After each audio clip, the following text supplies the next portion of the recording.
like, whoa, this is crazy. But I see private property signs like all over the place.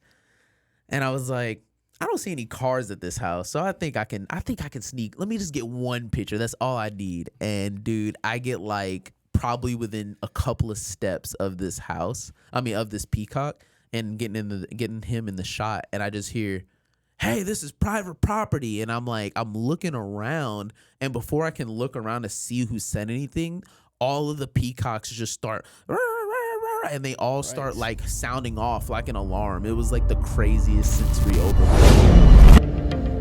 Ladies and gentlemen, boys and girls, welcome to Dude, I Want That Job, the educational podcast that helps you find your desire and passion through other people's jobs and life experiences. Today we have Mr. Shawn Archibald from, you from Houston?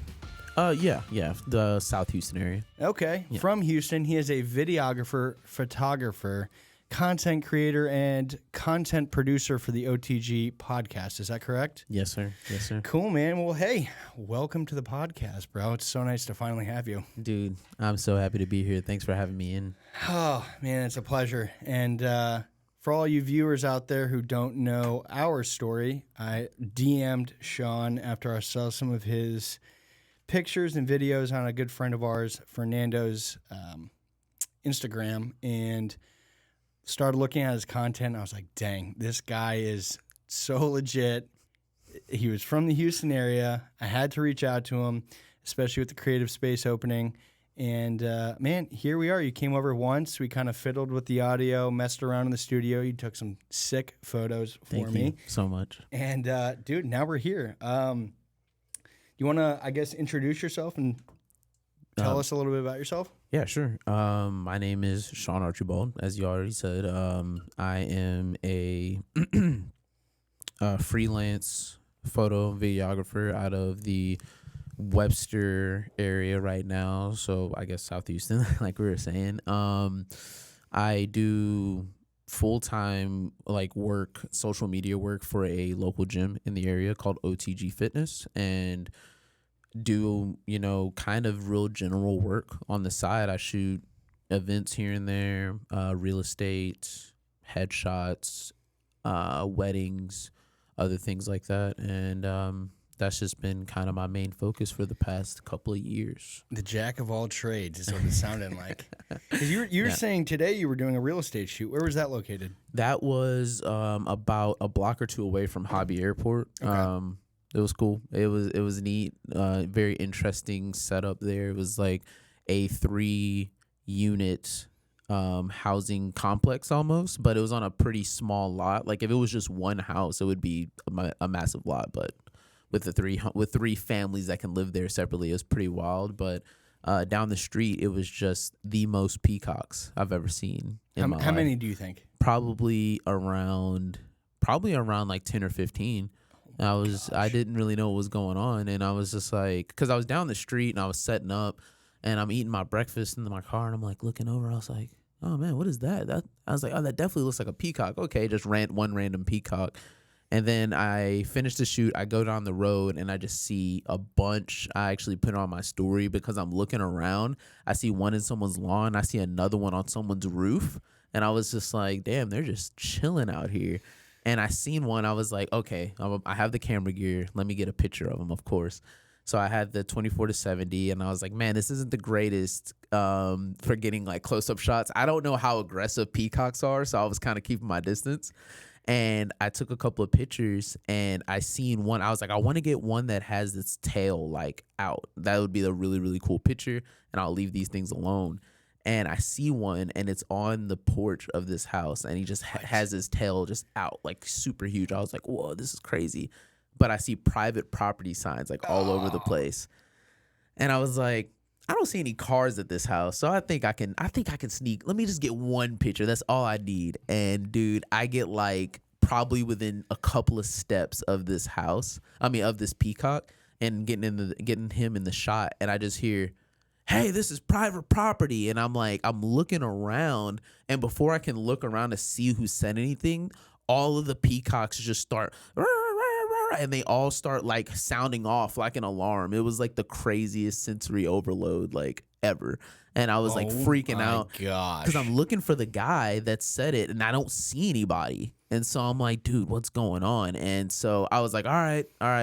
I was like, I'm out. I'm good. See y'all later. I was just trying to get a picture and I'm thinking I'm going to get a reply. Nothing. I didn't see anybody. And as soon as I backed up like into the street again, all of the peacocks just stopped. And I was like, all right. Well, round of applause for you staying alive. Dude, for real, man. And making it to this episode. Yeah, for sure. So how did you get that opportunity? Do you reach out to realtors? Do realtors reach out to you? Kind of what is your tactic for lead generation? Right now, it's just connections. I actually got that shoot. So it's a company that hires out photographers all over the nation to get pictures and of the listings, and then they send them to whoever, a VA of some kind, and then they'll take the bracketed photos, put them together in HDR, and then they'll make them for listings in all over the area. So I'm just one of like quite a few different photographers in this small company, but I got that listing, or I got this gig that I've done quite a few shoots with them now from a friend that I had shot with before. So really just connecting and community. That's like my main lead generation right now. So sometimes that's all you need, man. Like I feel, like sometimes it only takes one person. It only takes that one person to then know one person, and one person knows that person. And, you do good work for one person, and now 10 people are reaching out to you. So that's really cool. Yeah, for sure. I agree 100%. It's super important to kind of like interact with your community if you're trying to grow in any community, I think. No, totally. And I mean, that's kind of what we're trying to do here in the studio, right? I made this studio with the mindset of helping other creators in the area meet other creators in the area, right? I mean, I think that's one of the hardest issues that I've seen moving back here from Miami is that I didn't really have friends. Like you helped me with my gimbal the other day. Dude, 3 months ago, I had no one. I was YouTubing, I was on Reddit forums, and sometimes you just need to have your hand held, right? You need to have someone literally walk you through it and be like, no, dummy, this is how it's done. You're doing it completely wrong. Well, dude, I'm a YouTube University alumni, so it's like I'm always down to help other people for sure. Well, dude, I appreciated it. I needed it, and you came through and definitely helped me out with that. So, yeah, no problem. Thank you. So obviously you weren't born outside of the womb with a camera in your hand. None of us are. So kind of let's, I guess, walk it back. Can you tell me a little bit about your upbringing and kind of what got you into the place that you're into today? So, yeah, I mean, so it all started with high school. I was kind of a class clown. I was I never had anything that I really like latched onto. I was just kind of I was more interested in making everyone else laugh. Sure. That was just my go-to thing. But in 11th grade, I started taking pictures with my phone. I had a old Android phone. I think it was called like the My Touch Slide or something. If anyone hears this and looks that up, it was one of those phones. But I was taking pictures of me and my friends' cars at the time, our little Toyota Celicas, Honda Civics, things like that, and I would edit them on my phone, and I'd share them to them, and a lot of people were liking them. They were really liking the pictures and stuff like that, and I was like, oh, that's cool, because I like these too, and I'm happy to see that other people like them. Sure. I'm like, okay, so that kind of got me started on the bug, and then another friend of mine recently had got a Canon T1i, so he was kind of a in something out of something type friend. So as quickly as he got it, he was ready to sell it. But what really got me was seeing like depth of field for the first time. 50 millimeter. Yeah. Well, he shot on the kit lens at probably, it's an 18 to 55. So it was probably like 24 or 18, something like that. Yeah. But he shot he took a picture of a box of cigarettes, and it just looked so cool to see like his hand the cigarettes, everything super sharp, everything in the background's like pretty out of focus. Like now we kind of take that look for granted so much now that like just about every phone can produce that. But at that time, it was so rare to see, like, for me at least, to see high quality pictures like that just on my Instagram or on my actually probably not even Instagram, on like my Facebook feed, and be like, wow, that looks really cool. You know, it's not in National Geographic, it's not in Sports Center or something like that. This is just a homie taking a picture of some Marlboro Reds, you know. So that luckily towards the end of the year, he wanted to sell that camera, and I was like, all right. And so my mom asked me what I wanted that year for my birthday. She came through, got me that camera, and I've just been kind of shooting ever since. And so a little bit after that, in 12th grade, we had a scout from the Art Institute come to our art class, and I'm thinking, oh my God, yes, this is perfect. They're like, dude, we're like 90% hands-on. You're shooting all the time. You're just outdoor. And I'm like, dude, this is a dream. Like, I'm going to the Art Institute. Overstimulated. Like, yeah, dude. I'm like, I felt like I did when all the peacocks started freaking out. I was like, oh my God, this is crazy. But I'm like, yes, I'm going to the Art Institute. So graduation comes about a week after I get on the phone with the Art Institute, and I'm like, hey, I'm interested in joining. Like, what's the deal? And so they're kind of more or less telling me what the scout was telling us, and I was like, sorry to cut you off, sir, but I know all that now. I just want to know how much it costs. Just tell me the part you don't tell everyone. Yeah. I want to know the time. Don't tell me how to build a watch, right? And so I'm like, dude, I just want to know what, how much it is. And so he's like, yeah, so it'll be like $80K. Click. I was out. Yeah, I was like, $80K. All right. Yeah. Talk to you later. And I just hung up the phone. I was like, yeah, I can't do it like that, man. That ain't going to happen that way. And that's the day you signed up for YouTube. Yeah. Yes, sir.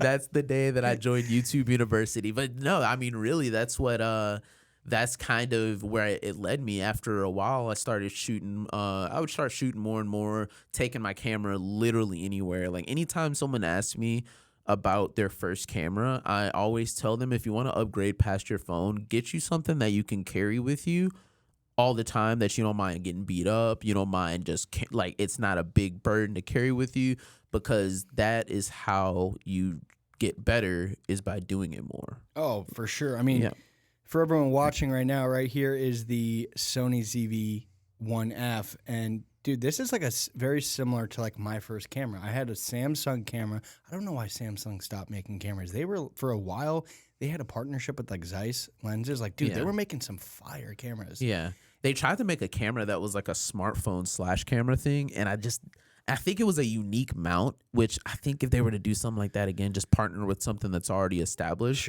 makes it a lot easier, because you're like, I don't want to put all this money into this whole new system just for it to not be around for in the next 2-3 years. Oh yeah, you got to future proof your setup. Yeah, if they would have did like micro four thirds and like partnered with that whole thing, that would have been a better option. But yeah, anything better than what they did. And I mean, dude, I'm with you. I agree that anyone trying to get into videography or photography should just start with your iPhone, right? Like you said earlier, the iPhone 15 nowadays, dude, it shoots in log. And for all of you guys out there who have no idea what log is essentially that grayscale looking footage to where it takes out all of the contrast and all the color from your image and keeps all that data. It collects all that data, but when you put it into post, you can then put the crazy LUTs on it, or the things that make just that juicy looking footage get more dynamic range. And also it's helpful to build consistency with your work, because more or less, if your white balances and everything are good, you can kind of take that image and apply that LUT to it and more or less get the same image. But it's a little bit tougher to do with something that doesn't allow that much latitude.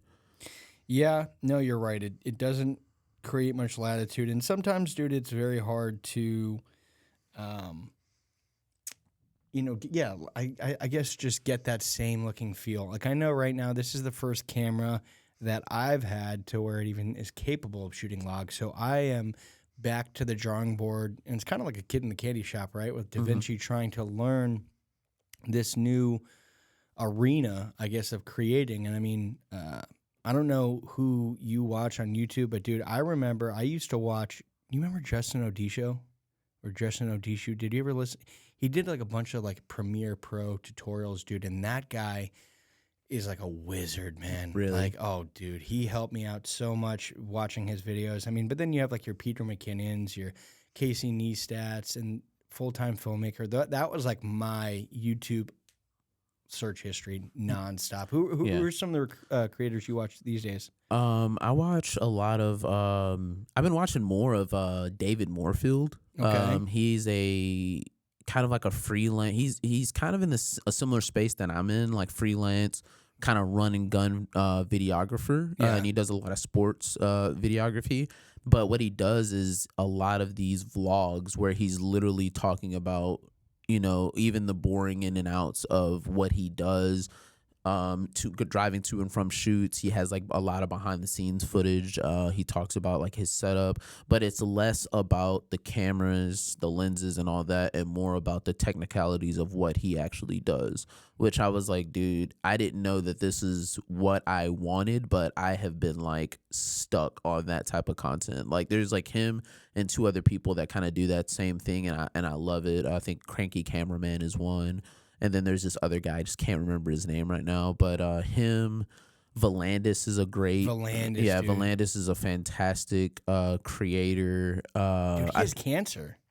He does, yeah. Saw That was pretty rough to see. I mean, the dude's mad young too, so I was like, God, and that's rough. So I hope that he can pull through because that's just sad to see. I feel.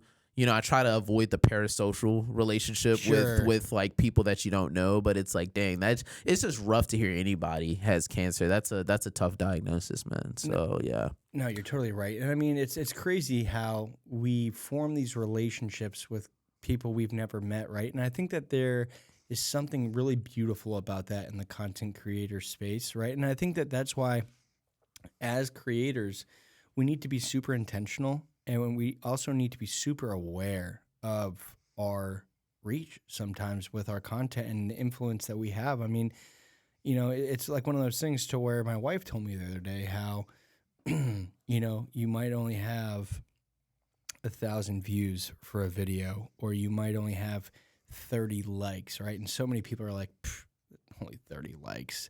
But if you think about that, dude, that's huge. 30 people who literally stopped on your picture or watched your video and engaged with it. They reacted to it, which means that they actually like potentially enjoyed it. And I think we lose sight of that sometimes when we get caught into like this whole creator engagement, trying to grow phase, right? Is to where we forget about the individual sometimes. Yeah, I always try to tell people if they ever feel discouraged by that, just imagine a room full of 30 people that all are, to talk to all those people, to interact with all those people. 30 people is a lot of people. If you're able to get 30 people to like your video or 30 people to share your video, that's huge. Dude. That's a real big thing. So yeah, I guess, yeah, that was something that, and I think everyone kind of goes through that same trying to grow it to, I guess, justify the means. It's like, I'm over here putting all this money and time into this. The only way that this all makes sense is if I have a viral video or a very popular picture or something like that. But it's like, after a while, it's all that's not as important as just putting out good work that you can be proud of. It's just like, man, I worked with this company, and I've seen like I'll look through my older stuff all the time, and I'm like, man, I really like that. I really, really like this. Dude, what's funny is I do the same thing. I look back at some of my old videos, and sometimes I cringe at them, but sometimes I'm like, man, I made a fire piece of content, or I was onto something at one time. And there's a lot of videos or even just like clips of videos that I've made, and I've just never edited them into anything. Like, especially me at first when I was getting used to talking to the camera, I used to literally do like just vlogs. Just like single, like I went through a vlogging stage myself, where you just like talk to yourself, dude. And it's like the one thing they always say, like, if you're never comfortable talking in front of a camera, just do it. Yeah, Just hit record. Yeah. Just hit record, and I've been trying to get into the practice of getting out of hey guys, what's going on? Like the whole very YouTuber delivery. Yeah, and I just want to make it very organic. And one thing I saw on Instagram last week that I like really related to was this guy was talking about like, hey, when you're talking to people and you're engaging the camera, we need to get out of the, you know, the mundane, hey guys, hey this, and we need to say, hey you, or like we need to address the individual, because when we're watching content, when we're listening to content, when you guys are engaging right now with this content, you're usually by yourself, right? So it's like you're by yourself, and we need to stop addressing it as an audience, and we need to start talking to people as an individual, because it's usually individuals who are watching it. That's a good point. Yeah, that's a great point. Yeah. So that's like really shifted my paradigm kind of on how I'm now talking to the camera. And you know, you look at like the Sam Suleks of the world, Sam kind of is doing that, right? Like you feel like when you're watching his fitness content that you literally are the guy behind the camera and he's talking to you. Yeah, just straight yapping. He's just yapping. And but you know what's great about that is people relate to that because they feel like, wow, I can get behind this guy. Yeah. He seems, you know, like he has good intentions. It seems like he's a very transparent, organic kind of guy. I mean, the guy doesn't even like edit his content. I don't know if you've watched any of his stuff. I watched a little bit of it. And dude, I don't know how he's grown to. It's crazy. Do you think that when it comes to content creation that we've come to a point where we take ourselves too seriously? All the time. I that is like imposter syndrome.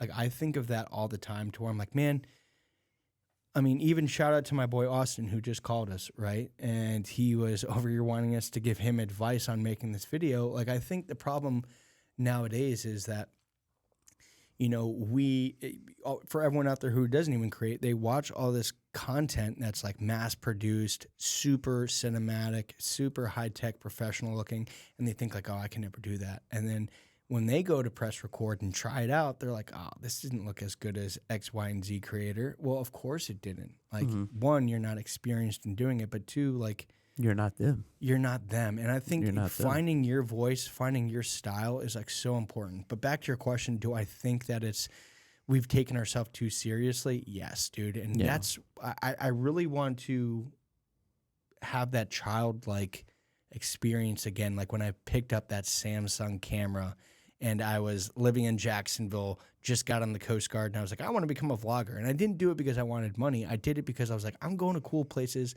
I don't live with my family anymore. And I kind of just feel lonely. And I think that making videos will, one, fuel that desire of mine to feel verified or heard. Yeah. But it was deeper for me to record and capture those moments. I'm so grateful that I did. And I don't know. Do you think that there's a piece of every content creator too that I think we're all very charismatic. Like I think that content creators are pretty charismatic people to some extent, right? Some of us are more extroverted, some are more introverted, but to some extent. I was gonna say I think some of them for the most part can be very introverted because content creation can be a pretty lonely venture. Sure. You know, I mean, you're taking hours upon hours, like editing photos, editing videos, just in your room for the most part. Listening to the same song 100 times. Yeah, listen.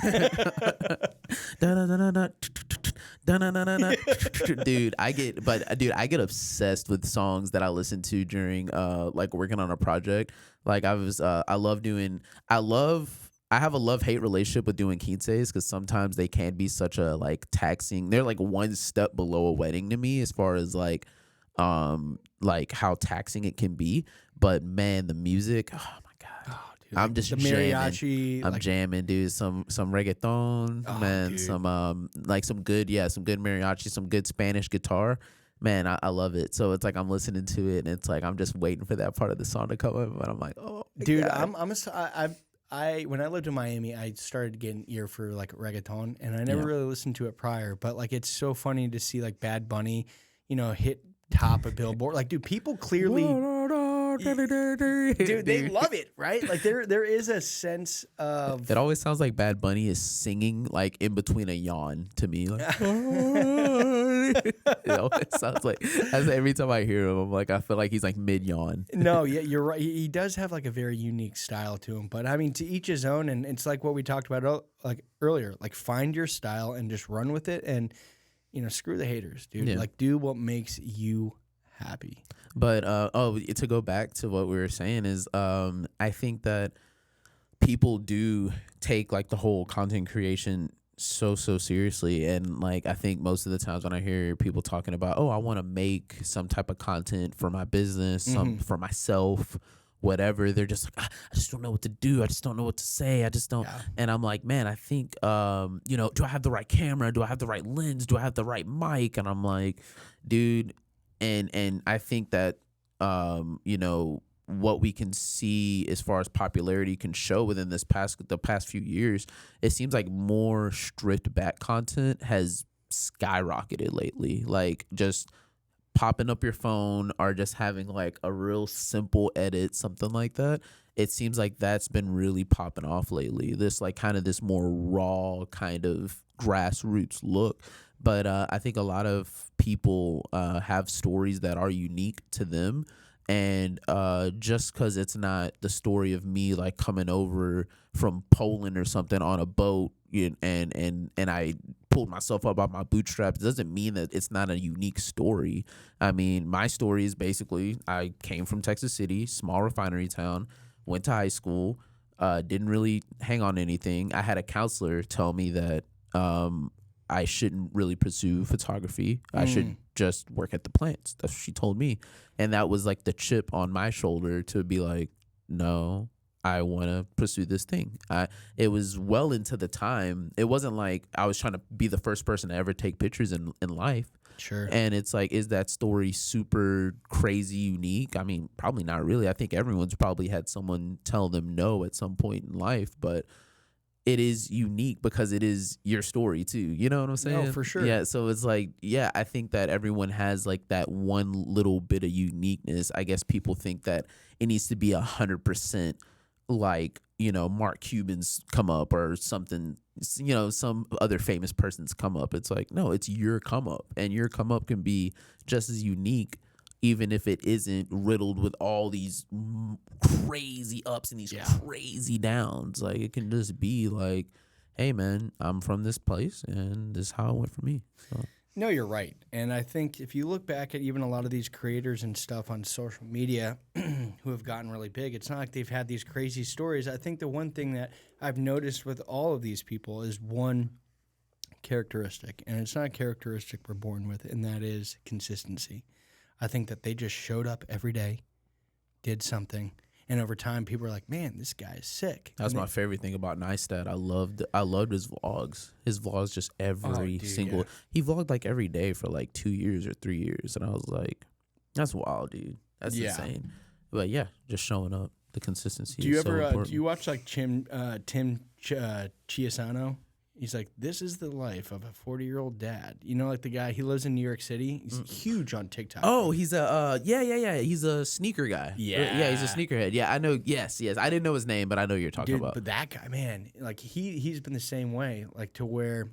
Yeah, his vlogs are great too. Dude, they're really, really good. They're so wholesome, man. And I was doing the vlog thing for a while, but the one thing I applaud him for, and anyone who does daily vlogs, man, have you ever done one? Like, it's so time consuming because it's like, okay, I'm going to do a video of me walking through the door, and then you have to go walk out of the door to go get your camera. Walk back in. Walk back in, put it for the like, dude, it's so time consuming, but it looks so good when you start mastering it. But people like Tim, he doesn't do that, right? It's always POV. That's what, POV, you're 40. Yeah. But, he always just has it from his POV, and I love that. Yeah.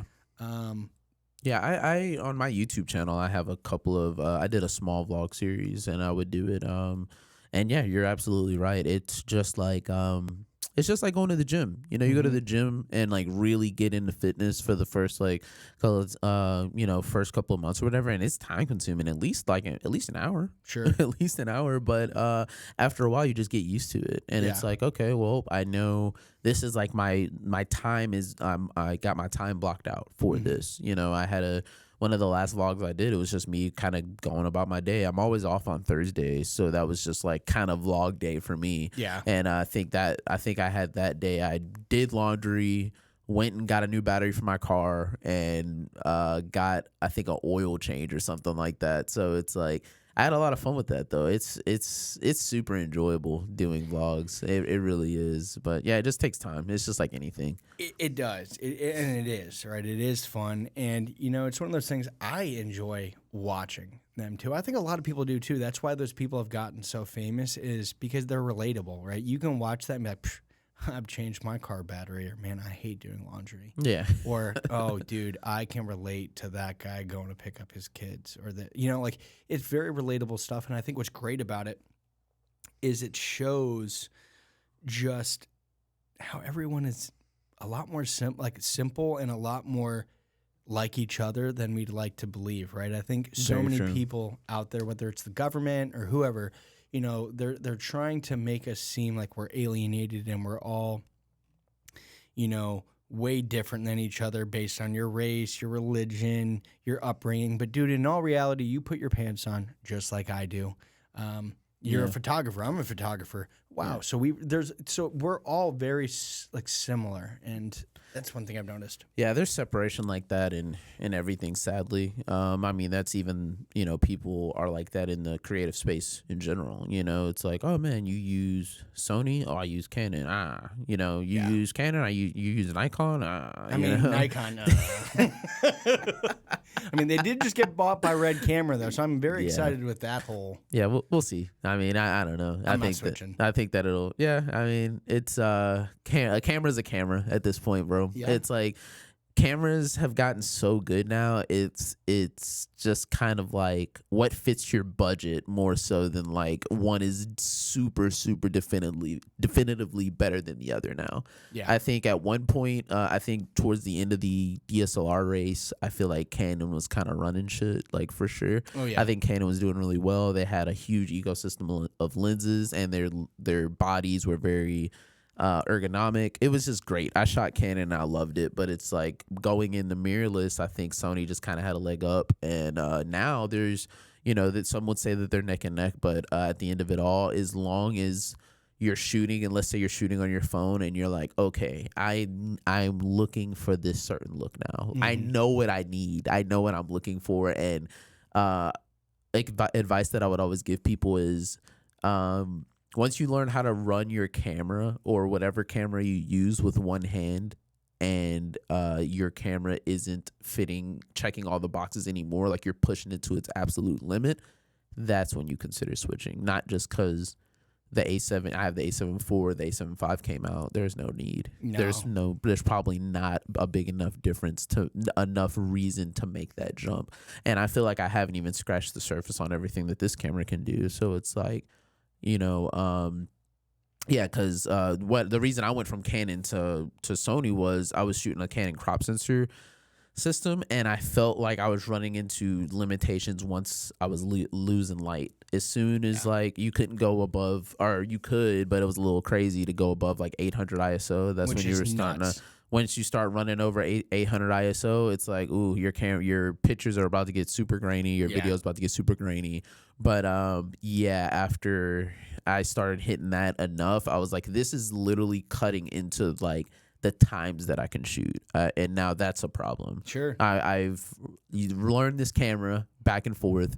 Now I'm running into a problem when I can't shoot. Now I need to figure out something else, and so that's when I think it's right to make that jump. But a camera is just a camera. It's like the phone that you have is really, really good. And if you feel like you have kind of outgrown that and you've done literally everything that you can in the type of content that you're making, then and you feel like your phone is like either running out of battery, overheating, or something like that, that's when it's like, okay, I need to consider getting something else. No, totally. And for everyone out there who has either a Sony, or not a Sony, an iPhone or an Android, dude, I recommend going onto your app store and downloading the Blackmagic app. You can download that thing, and you can literally make your iPhone a DSLR. You can change the ISO. You can change the f-stop, the white balance. Like, I don't know if you've ever fiddled with it. It's crazy, dude. I've seen it. Yeah, I haven't messed with it personally, but I have seen a lot of people talking about it. I don't shoot on my phone as much as I probably should.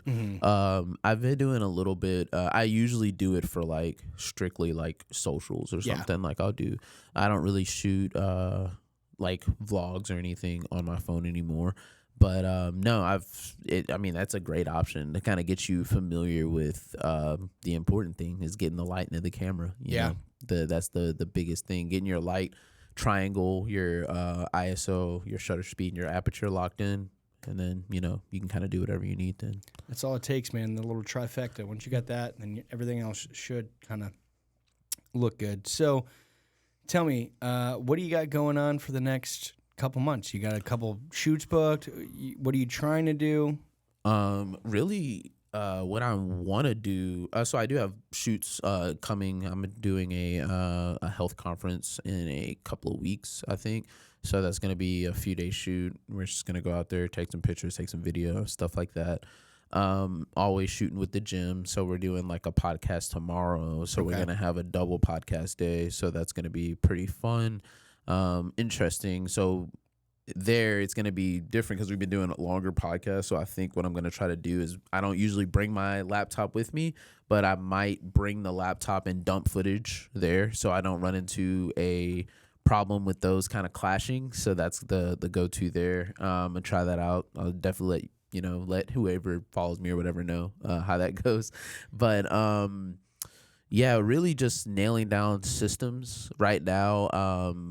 I want to make every transaction I have with the client exactly the same, and I'm not exactly the same, but more or less the same. Right now, it's so different. Every person I deal with, it's different, and money comes in still, but I want to get more just dialed in on the kind of sales funnel there, and so just dialing in my systems is going to be what I'm working on for the next couple of months for sure. No, I think that's so important, man. And I think as creators, sometimes as a whole, we're not always looked at as the most business savvy people, right? Like we're very good at content creating, but when it comes to asking for money, we're kind of like, oh, that part's hard, dude. Man. That's so hard. Yeah, it's extremely hard. I had a huge problem with pricing out my footage and video for starting out. Like when I first started, I didn't even shoot video. I only shot pictures because I always told myself, "Oh, video's too hard. Yeah, video's too hard. I can't edit all this." So, what's your calculation, or how do you go about figuring out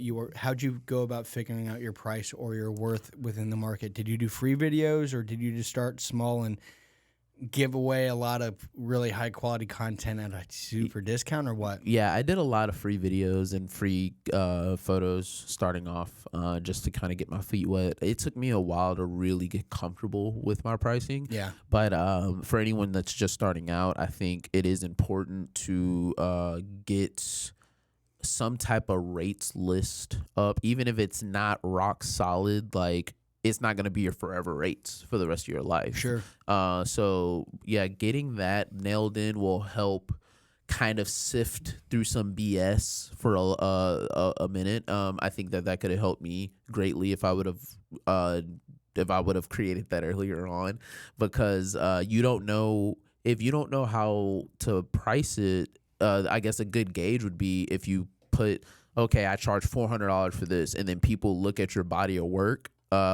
They'll be able to know. They'll be like, I don't think this is $400 and I'm good. Or somebody might be like, oh man, I think that's pretty good. I'll pay $400 for this. Yeah, that's neat. So it's like that'll help kind of sift out some of the BS early on. But yeah, I do suggest that people do free work, especially if it's something that you're like kind of interested in, and it isn't going to take a bunch of time, or even if it does take like a day for you to like, okay, I want to shoot for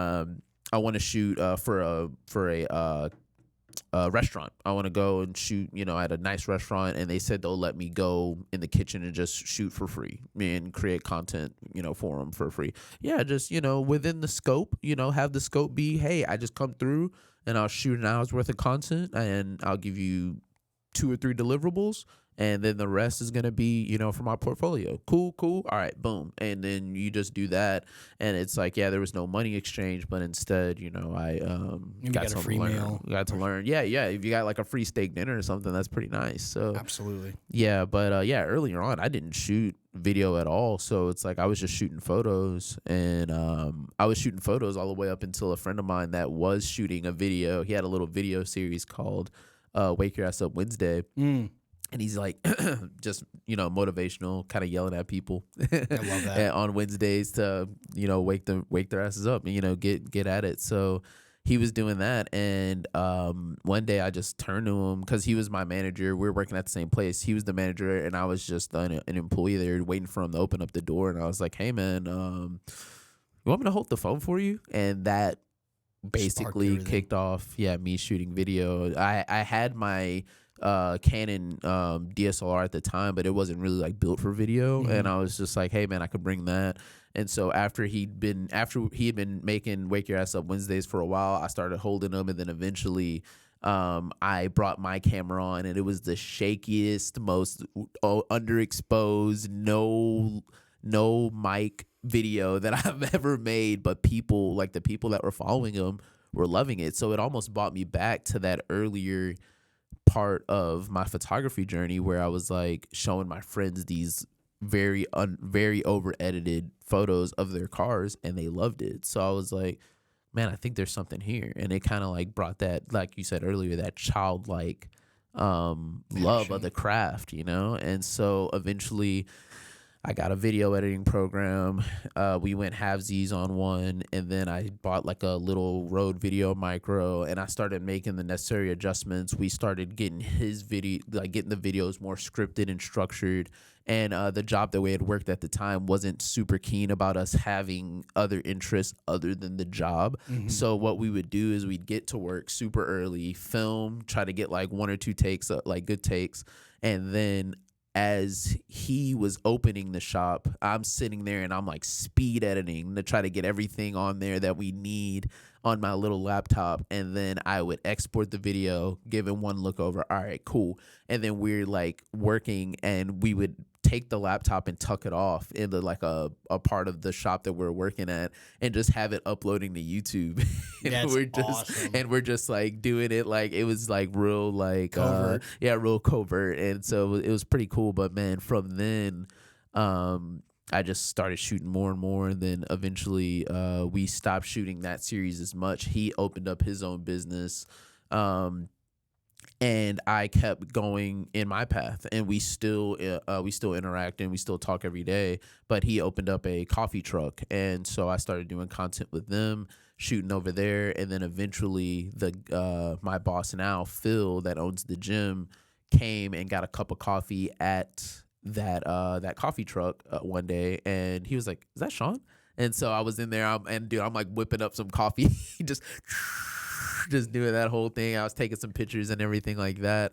And so he was just like, man, you know, we're actually looking for a creative manager right now. And so at the time I had left the shop that I was working at for a while, was kind of like lost in the sauce, because I don't know, you just work at places so long, you just kind of get like real involved as far as like your, you know, identity, who you are, all that other stuff. So I was kind of like lost in the sauce. I was working nights at Kroger's, and I was like, all right, cool, working nights, you know. At least I knew that, because the reason why I stopped working there really was I was like, man, it's starting to kind of pick up. The work that I'm doing is starting to pick up. And so I went part-time there, and the first month I had like put a post on Instagram out, yo, what's up, y'all? I'm part-time now. I have all this time. If y'all want to book, just, you know, let it rip. And I'm thinking that my inbox was going to be flooded, and it was not at all. And so for a month, dude, I'm sitting there and I'm like, oh my God. Refreshing your messages. Dude, for real. And I'm like, like this is scary. And like the first like month worth of those half hours paychecks were coming in, and I was like, oh shit, this is real. Like I like this has to work, you know? And so the month after that, it was like a March, and I was like, okay, well, I have a wedding on that that month, it will be good. You know, we'll make it work. And then a little bit into the month before then, it was just booking. All March got filled up along with that wedding. So it was just a wild month. And I was like, dude, this is crazy. So after that, that's when I decided I need to leave this place, and I was gonna work nights to allow me to have the days to shoot. And so as I was doing that, making that transition, Phil hits me up and he's like, yo, we need a creative manager. And I was like, all right, bet. So I was doing OTG during the day, and then I was working at Kroger's at night, and just living off of like caffeine and Lunchables, bro. Like it was not the greatest, but it was working. I was shooting the most that I ever had, and like I was learning about working for a company to help build their social media presence, which is something that I was trying to like. At that point, I was honing in more. I was like, man, I really like working with small businesses. This is great. So, yeah, that's kind of what led me to that. And then eventually the position at the gym opened up full time. And so I was able to say goodbye to Kroger's, and I've just been working there ever since. So you were using, most people use their 9 to 5 to fuel their 5 to 9, but you were using your 5 to 9 to fuel your future 9 to 5. That's awesome, dude. Yeah, it was rough, man, but it was definitely worth the grind for sure. I was like, dude, I would be like editing podcasts and I'm like falling asleep. Like wow. it was that bad. And I was just like, yeah, so eventually when it opened up, I was like, dude, this is it's a dream come true, I guess. You know, it's as cheesy as it sounds. It's like I never, like, if I would have asked myself, my high school self, about, you know, that, I wouldn't have imagined, you know, when I was in high school, I didn't think that I could make a living off of shooting and living behind the camera. but here I am, you know. And that's incredible. That was pretty cool. No, I love that. What's I mean, you don't have to give exact numbers, but what's like the most you've ever what's the most you've ever made in a month when you were freelancing? Did you like crush it? Because I know when you said you had like that whole April, just like booking. Like what was like the amount to where you're like, dang, like this is more than I've ever made doing this? Or I haven't really counted. I would imagine that month was like probably like $3,000. Okay, I think so. And this is also coming from someone who isn't the greatest at pricing himself out too. So it's like I'm definitely getting better at that. But I think it was like possibly somewhere around the $3,000, $4,000 mark that month. But it was cool. It was a lot of work, but it was definitely cool to see like, wow, this is a big chunk of money, you know? Like, so yeah. Yeah, and I think that so many people, you know, back to like the YouTube thing and all that. You want to know how to make $100,000 in 2, like we lose sight sometimes of like 3 to 4K on something that you love is pretty cool, dude, right? Like, I mean, a lot of people, you know, you might make $100,000 working some corporate job and you're like, oh, I make $100,000 a month or a year, sorry. But like, how much are you making on things that you're actually passionate about, right? Like there's so many people that are stuck in a corporate job and they might make $250,000, but when you ask them like, dude, what are your passions? And they tell you what they're really passionate about, and then you hear what they're doing for a living, and you're like, that doesn't really add up, you know. So it's like just because you make $250K doesn't mean you're doing things that you love. So I'm a big believer in doing what you love more than sometimes getting paid a lot of money and being miserable. Yeah, I think and I can agree there. I think that, you know, definitely work if you are working at a job but your passion is some sort of creative field. I think I always like the analogy of building a parachute. It's like, okay, I'm working at this job and I didn't really know what I wanted to do before, but I'm making 50, 60 grand a year. This is really good money for, you know, a younger 20s, 30-year-old guy, girl, whoever. That's pretty good money, but it's like, man, I'm just like, this is a little soul sucking. I don't really want to do this. I really want to work on my videography career. And it's just like, okay, cool. Build your parachute now. Kind of build up, you know, 5-6 months of 5 or 6 months of bills Savings or whatever. Yeah, and get that ready to go just in case, something doesn't go right, to where you can then jump into this and you don't have to take those jobs where it's like, okay, we're going to have you shooting a wedding for like no money, but you're going to be here like all day and you're just dreading it. And it's like, you know what, I'm just going to go back to my corporate job. It's like, no, dude, just build a little parachute and get ready, because now you have direction. Sure. Now you're like, okay, cool. I have a place where where I want to be and what I want to do. So it's like, then you could go in and put your best foot forward with a little bit less stress of just, I need to grind it out. So, yeah. Yeah, make sure you have that protection in place, right? Make sure, you can make that shift or that lateral without really changing your stride, if anything. So with that being said, I think we're going to wrap it up. We're hitting almost the hour mark, but any thoughts, or how can people reach out to you on social media? Which, throw your handles out there, your YouTube, your Instagram, your Facebook, whatever. Yeah. My Instagram is shawn.wzdm, Shawn.wisdom. And then my YouTube, I don't really post on there too much, but if you want to go check it out, you can. Wisdom TV. But like something that Fernando was saying, I do like try to go on the more educational side of of content creation. I think that I try, but I don't try to take myself super seriously. It's just like there's a lot of stuff that I don't know, and I'm always willing to learn. So it's just like, yeah. No, I love that, man. Thanks so much for coming on, and dude, appreciate you having me, man. Of course, and I can't wait to have you more in the studio. Mm-hmm. Once we get opened, for everyone out there watching, we have our grand opening the 18th of this month. So 4/18/24, we'll have the grand opening at the TAOK Creative Studio in Kema, Texas. We also have some merch that we are going to be dropping for our inaugural opening. But, dude, thanks for stopping by. Wait. The merch looks sick. Show them the back, dude. Man. The back looks tight. Let's see if I can get the mic going with the back. So we have the TAOK, our first rodeo grand opening, Creative Studio merch. You can find that on my Instagram. Send me a DM, and I can get you pricing and sizes. But with that, we are going to conclude, and make sure to follow my man, Shawn. He's a great guy, great creative, and it's so nice to have people that are like-minded close to you to always reach out to. So be wonderful, be blessed, and have a great day. Tight.